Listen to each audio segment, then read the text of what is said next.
125일 밤 이야기 훈민한자 천일야화는 역사의 감개, 감개는 거울에 비추어 보며 경계함의 2-2입니다. 20% 할인 가격으로 신속하고 간편하게 훈민한자 교재를 구입하는 안내문이 맨 끝에 나옵니다. 훈민한자는 지식 나눔, 머리에 쏙쏙 들어오는 모든 동영상 본 강의가 무료입니다. 서울대 명예교수 허성도님의 글이 계속됩니다. 1. 마하마께서 선대왕의 실록을 보시면 유네스코에서 조사를 했다. 왕의 옆에서 사관이 적고 그날 저녁에 정서해서 왕이 죽으면 한 달 이내 출판 준비에 들어가서 만들어낸 역사서를 보니까 전 세계에 조선만이 이러한 기록을 가지고 있다. 이것이 6,400만 자이다. 그런데 6,400만 자는 1초에 한 자씩 하루 4시간을 보면 11.2년 걸리는 분량이다. 그러니까 우리나라에는 공식적으로 조선 왕조 실록을 다 본 학자는 있을 수가 없다. 그런데 사관도 사람인데 공정하게 역사를 기술했을까? 이런 궁금증이 든다. 사관이 객관적이고 공정한 역사를 쓰도록 어떤 시스템을 가지고 있었는지를 알아보자. 세종이 즉위하고 나서 가장 보고 싶은 책이 있었다. 뭐냐 하면 태종왕조 실록이었다. 아버지 태종에 대하여 저 사관이 어떻게 썼을까?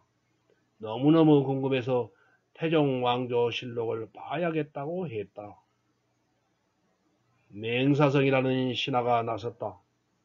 보시지 마옵소서. 왜 그런가? 마하마께서 선대왕의 실록을 보시면 저 사관이 그것이 두려워서 객관적인 역사를 기술할 수가 없습니다.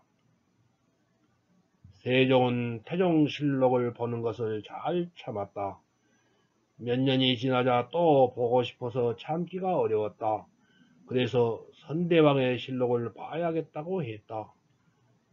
이번에는 선대왕의 실록을 봐야 그것을 거울 삼아서 내가 정치를 잘 할 것이 아니냐고 핑계를 댔다. 그랬더니 황희정 승이 나섰다. 마마 보시지 마옵소서. 왜 그런가? 마마께서 선대왕의 실록을 보시면 이 다음 왕도 선대왕의 실록을 보려 할 것이고 그 다음 왕도 선대왕의 실록을 보려 할 것입니다. 그러므로 마마께서도 보시지 말고 이 다음 조선왕도 영원히 실록을 보지 말라는 교지를 내려주시옵소서. 그랬다. 세종이 이 말을 받아들였다. 내 말이 맞다. 나도 영원히 안 보겠다. 그리고 조선의 왕 누구도 실록을 봐서는 안 된다는 교지를 내렸다. 그래서 조선의 왕 누구도 실록을 못 보게 되었었다. 그런데 사실은 중종은 슬쩍 봤다. 봤다는 기록이 남아있다. 그러나 그 누구도 안 보는 것이 원칙으로 되어 있었다. 왕이 못 보는데 정승판서가 볼 수 있을까? 정승판서가 못 보는데 관찰사가 볼 수 있을까? 관찰사가 못 보는데 사또가 볼 수 있을까? 조선시대 그 어려운 시대의 왕의 하루하루의 그 행적과 모든 정치적인 상황을 힘들게 적어서 아무도 못 보는 역사서를 500여 년을 썼다. 누구 보라고 썼는가? 대한민국 국민 보라고 썼다. 이 땅은 영원할 것이다. 그리고 우리의 핏줄을 받은 우리 민족이 이 땅에서 영원히 살아갈 것이다. 그러니까 우리의 후손들이 우리는 이렇게 살았으니 우리가 살았던 문화, 제도, 양식을 잘 참고해서 우리보다 더 아름답고 멋지고 강한 나라를 만들어라. 이런 역사의식이 없다면 그 어려운 시기에 왕도 못 보고 백성도 못 보고 아무도 못 보는 그 기록을 어떻게 해서 500년이나 남겨주었겠는가? 조선왕조실록은 한국인의 보물일 뿐 아니라 인류의 보물이기에 유네스코가 세계 기록문화유산으로 지정을 해 놓았다. 이 승정원 일기, 승정원 일기도 있다. 승정원은 오늘날로 말하자면 청와대 비서실이다. 사실상 최고 권력기구이다. 승정원에서는 임금님에게 올릴 보고서, 어제 받은 하명서 또는 임금과 신하가 의전회의를 한 기록이다. 승정원 일기를 500여 년간 기록하였다. 사관의 사초는 사관이 매일 그날 밤에 정서를 했고, 승정원 일기는 전월본을 다음 달에 정서하였다. 승정원 일기는 조선 왕조가 끝나는 1910년까지 있었다. 승정원 일기는 누구를 위하여 썼을까? 바로 조선 왕조의 후손인 대한민국 백성을 위하여 쓴 것이다. 유네스코에서 조사해보니 전 세계에서 오직 조선 왕조만이 이러한 기록을 남겨놓았다. 아쉽게도 승정원 일기는 임진왜란 때 절반이 불타고 현재는 288년 분량이 남아있다고 한다. 승정원 일기는 대략 2억 5천만 자라고 한다. 국사편찬위원회에서 번역을 하려고 조사를 해보니까 잘하면 50년 내지 80년이 걸린다고 한다. 일성록이라는 임금의 일기책이 있다. 정조 임금이 세자 때 일기를 쓰고 즉위하고서도 일기를 쓰니 그 다음 임금도 차례로 일성록을 써서 조선 왕조가 끝나는 1910년까지 썼다. 정조 임금이 왕조실록을 보지 못하게 되어 있는데, 선대 임금이 어떻게 정치를 했는가를 지금 임금이 알게 하려면 어떻게 해야 할까 하는 대안으로 기왕에 쓰는 일기를 체계적으로 조직적으로 쓰게 되었다. 국방에 관한 사항, 경제에 관한 사항, 과거에 관한 사항, 교육에 관한 사항, 이런 것을 전부 조목조목 나눠서 썼다. 150년 분량의 제왕의 일기를 가진 나라를 전 세계에서 찾아보라. 우리가 서양에 가면 흔히들 주눅이 드는데 이제부터는 그럴 필요가 없다고 생각한다. 언젠가는 이루어졌으면 하는 꿈과 소망이 있다. 이러한 책들을 전부 한글로 번역하는 것이다. 이 가운데 조선왕조실록은 개략적이나마 번역이 되어 있고 나머지는 손도 못 대고 있다. 이것을 번역하고 나면 그 다음에는 영어로 하고 핀란드어로 하고 노르웨이어로 하고 덴마크어로 하고 스와힐리어로 하고 전 세계 언어로 번역한다. 그래서 컴퓨터에 탑재한 다음날 전 세계 유수한 신문에 전면 광고를 냈으면 좋겠다. 세계인 여러분, 아시아의 코리아에 150년간의 제왕의 일기가 있습니다. 288년간의 최고 권력기구인 비서실의 일기가 있습니다. 조선왕조 500여 년의 실록이 있습니다. 혹시 보고 싶으면 아래 주소를 클릭하세요. 당신의 언어로 볼 수 있습니다. 고 해서 이것을 본 세계인이 1000만이 되고 10억이 되고 20억이 되면 이 사람들은 코리안들을 어떻게 생각하겠는가? 야, 대한민국은 위대한 나라로구나. 이놈들 보통 놈들이 아니구나. 어떻게 이러한 기록을 남기는가? 우리나라는 뭔가 이런 의식을 가지게 되지 않겠는가? 그게 뭐냐 하면 감히 국격이라고 말하고 싶다. 세계에서 한국이라고 하는 브랜드 가치가 그만큼 높이 올라가는 것이다. 우리의 선조들은 이러한 것을 남겨주었는데 우리가 지금 다 하지 못하고 있을 뿐이다. 이러한 기록 중에 지진에 대해 조사를 해보았다. 삼국사기에는 지진이 87회 기록되어 있다. 삼국유사에는 3회 기록되어 있다. 고려사에는 249회의 지진에 관한 기록이 있다. 조선왕조 실록에는 2029회의 기록이 나온다. 다 합치면 2368회의 지진에 관한 기록이 있다. 우리가 만약 방패장이나 원자력 발전소를 건설해야 할 필요가 있다면 이것을 반드시 참고해야 된다고 생각한다. 이것을 통계를 내면 어느 지역에서는 155년마다 한 번씩 지진이 일어났다는 것을 알 수가 있다.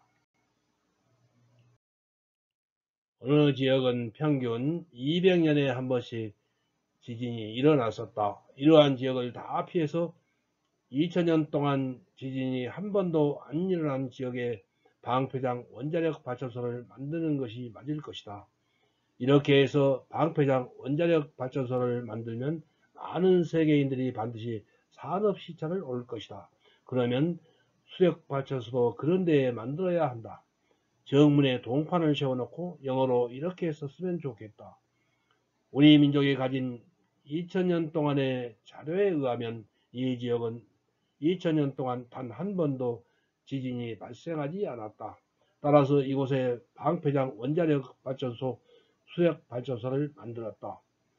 대한민국 국민 일동. 그러면 전 세계인들이 이걸 보고 너희는 2000년 동안의 지진에 관한 기록이 있느냐고 물을 것이다.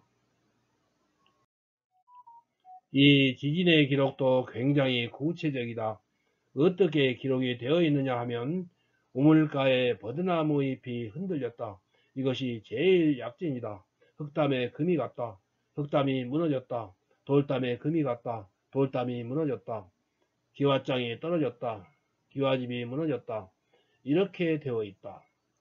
현재 지진공학회에서는 이것을 가지고 리터 규모로 계산을 해내고 있다.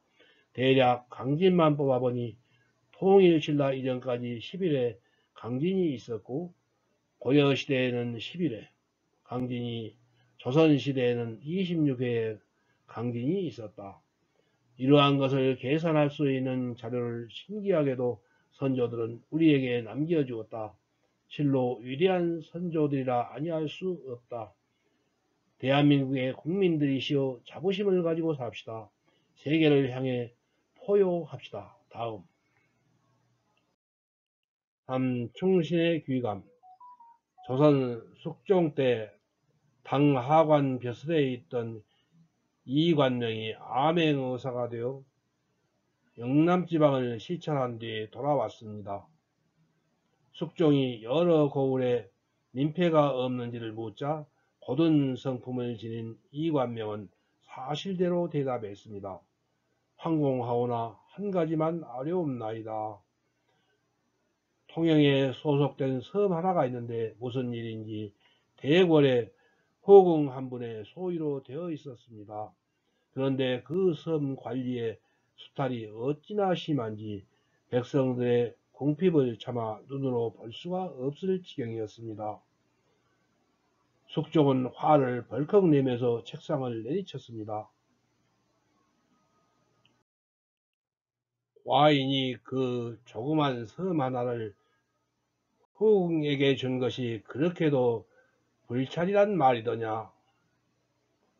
갑자기 권례의 분위기가 싸늘해졌습니다. 그러나 이관명은 조금도 굽히지 않고 다시 아뢰었습니다. 신은 의사로서 어명을 받들고 밖으로 나가 1년 동안 있었습니다. 그런데 전하의 지나친 행동이 이 지경에 이르렀는데 누구 하나 전하의 거친 행동을 막지 않은 모양입니다. 그러니 저를 비롯하여 이제껏 전하에게 직언하지 못한 대신들도 아울러 법으로 다스려 주시옵소서. 숙종은 여러 신 앞에서 창피를 당하자 화가 치밀어 올랐습니다. 그리고 곧 승지를 불러 전교를 쓰라고 명하였습니다. 신하들은 이 관명에게 큰 벌이 내려질 것으로 알고 숨을 죽였습니다. 전 의사 이 관명에게 부제약을 제수한다. 숙종의 분부에 승진은 깜짝 놀라면서 교지를 써 내려갔습니다. 주위에 함께 있던 신하들도 서로 바라보기만 할 뿐 도무지 짐작할 수가 없었습니다. 그리고 숙종이 다시 명했습니다. 부제약 이 관명에게 홍문제약을 제수한다. 괴이하게 여기는 것은 승지만이 아니었습니다. 신하들은 저마다 웅성거렸습니다.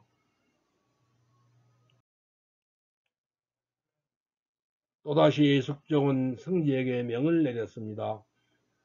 홍문제약 이관녀에게 예조 참판을 제수한다. 숙종은 이관명을 불러들여 말했습니다. 경의 간언으로 이제 과인의 잘못을 깨달았소. 앞으로도 그와 같은 신념으로 짐의 잘못을 바로잡아 나라를 태평하게 하시오. 권력 앞에서 그릇된 것을 그릇되다 말하는 용기도 훌륭하지만 총지간 신하를 알아보는 숙종 임금의 안목도 훌륭합니다.